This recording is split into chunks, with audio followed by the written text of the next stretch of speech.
ओम शांति। 5-10-71 संपूर्णता की निशानी 16 कलाएं। सभी के पुरुषार्थ का लक्ष्य कौन सा है? संपूर्ण बनना। संपूर्णता की स्टेज किसको कहा जाता है? कौन सा नक्शा सामने है जिसको संपूर्ण स्टेज समझते हो? बाप ने भी जो संपूर्ण स्टेज धारण की, उसमें क्या बातें थी? जब दूसरों को सुनाते हो तो संपूर्ण स्टेज का क्या क्या वर्णन करते हो? उन्हों को समझाती हो ना कि इस नॉलेज द्वारा सर्वगुण संपन्न, 16 कला संपूर्ण, संपूर्ण निर्विकारी बनते हो। ये संपूर्ण स्टेज वर्णन करती हो ना। भविष्य में तो प्राप्ति होगी, लेकिन संपूर्ण स्टेज तो यह कहेंगे ना। आत्मा में बल तो अभी से भरेगा ना। 16 कला संपूर्ण कहा जाता है तो कलाएं अभी भरेंगी ना। सर्वगुण संपन्न, संपूर्ण निर्विकारी, 16 कला संपूर्ण, ये शब्द कहते हो ना। ये संपूर्ण स्टेज है। सर्वगुण क्या है वो तो समझते हो, गुणों की लिस्ट। परंतु ये जो 16 कला कहा जाता है, उसका भाव अर्थ क्या है? ये है संपूर्ण स्टेज की निशानी। जैसे देखा, किसमें कोई भी विशेषता होती है तो कहने में आता है ना, इनमें ये कला है। किसी में रोते हुए को हंसाने की कला है, अर्थात विशेषता होती है। कोई में हाथ के सफाई की कला, कोई में बुद्धि के चमत्कारी की कला होती है। तो ये 16 कला संपूर्ण, अर्थात जो भी कर्म होगा वो हर कर्म कला के समान दिखाई देगा। उनकी हर चलन, देखना, बोलना, चलना जैसे कला के माफिक दिखाई देगा। जैसे कोई की कला को देखने के लिए कितना रुचि से जाते हैं, इसी रीति से जो संपूर्ण स्टेज को प्राप्त की हुई आत्माएं होती हैं, उनकी हर चलन कला के रूप में होती है, हर और चरित्र के रूप में होती है। तो विशेषता हुई ना। जैसे साकार के बोलने में, चलने में, सभी में विशेषता देखी, तो ये कला हुई ना। उठने बैठने की कला, देखने की कला, चलने की कला थी। सभी में न्यारापन और विशेषता थी। हर कर्म कला के रूप में प्रैक्टिकल देखा।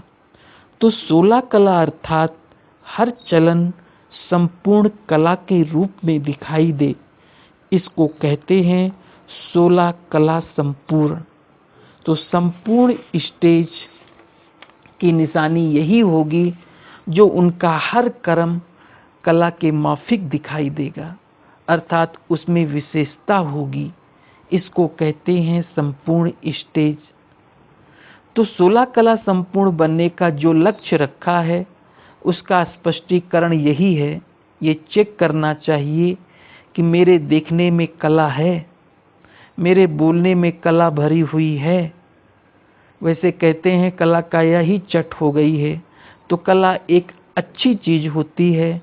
कला काया खत्म हो गई है, अर्थात कर्म में जो आकर्षण करने की शक्ति है, विशेषता है, वो खत्म हो गई। तो हर कर्म हमारा कला के समान है व नहीं, ये चेक करना है।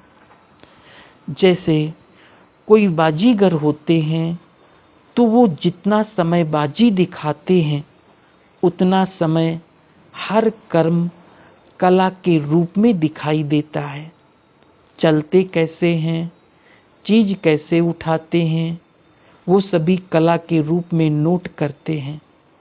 तो ये संगम युग विशेष कर्म रूपी कला दिखाने का है। सदैव ऐसा महसूस हो कि हम स्टेज पर हैं। ऐसे 16 कला संपूर्ण बनना है, जिसका हर कर्म कला के रूप में होता है। उनके हर कर्म अर्थात गुणों का गायन होता है। इनको दूसरे शब्दों में कहा जाता है हर कर्म चरित्र समान। जिस कला के रूप को देख औरों में भी प्रेरणा भरती है, उनके कर्म भी सर्विसेबल होते हैं।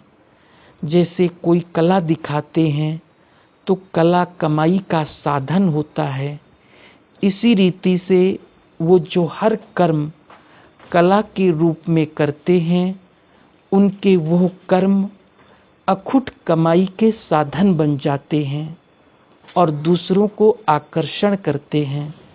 हर कर्म कला के रूप में होगा तो वो एक चुंबक बन जाएगा। आजकल के ज़माने में कोई छोटे मोटे कला दिखाने वाले भी रास्ता चलते कला दिखाते हैं तो सभी इकट्ठे हो जाते हैं। ये तो है श्रेष्ठ कला, तो क्या आत्माएं आकर्षित नहीं होंगी? अभी इतने तक चेकिंग करनी है। जो भी श्रेष्ठ आत्माएं बनती हैं, उनके हर कर्म के ऊपर सभी का अटेंशन रहता है, क्योंकि उनके हर कर्म में कला भरी हुई है। तब तो हर कर्म के कला का मंदिरों में पूजन होता है। जो बड़े बड़े मंदिर होंगे, उनके उठने के चरित्र का दर्शन अलग होगा, सोने का अलग होगा, खाने का अलग, नहाने का अलग। बहुत थोड़े मंदिर जहाँ सभी कर्मों के दर्शन होते हैं। उसका कारण क्या है? क्योंकि हर कार्य कला के रूप में किया जाता है, इसलिए यादगार चलता है। साकार में भी हर कर्म को देखने की रुचि क्यों होती है? इतने वर्ष साथ रहते हुए, जानते हुए, समझते हुए, देखते हुए भी फिर देखने की रुचि क्यों होती है? एक कर्म भी देखना मिस नहीं करना चाहते थे। जैसे जादूगर कला दिखाते हैं तो समझते हैं एक बात भी मिस की तो बहुत कुछ मिस होगा, क्योंकि उनके हर कर्म की कला है। इसी रीति ये भी देखने की इच्छा रहती थी कि देखें कैसे सोए हुए हैं। सोने में भी कला थी, हर कर्म में कला थी। इसको कहते हैं 16 कला संपूर्ण। अच्छा, ऐसी स्टेज बनी है। लक्ष्य तो इसी स्टेज का है ना। लक्ष्य से लक्षण धारण करने पड़ेंगे। हर कर्म कला के रूप में होती रहे तो 16 कला संपूर्ण बनने से सर्व गुणों की धारणा भी ऑटोमेटिकली हो जाएगी। ओम शांति।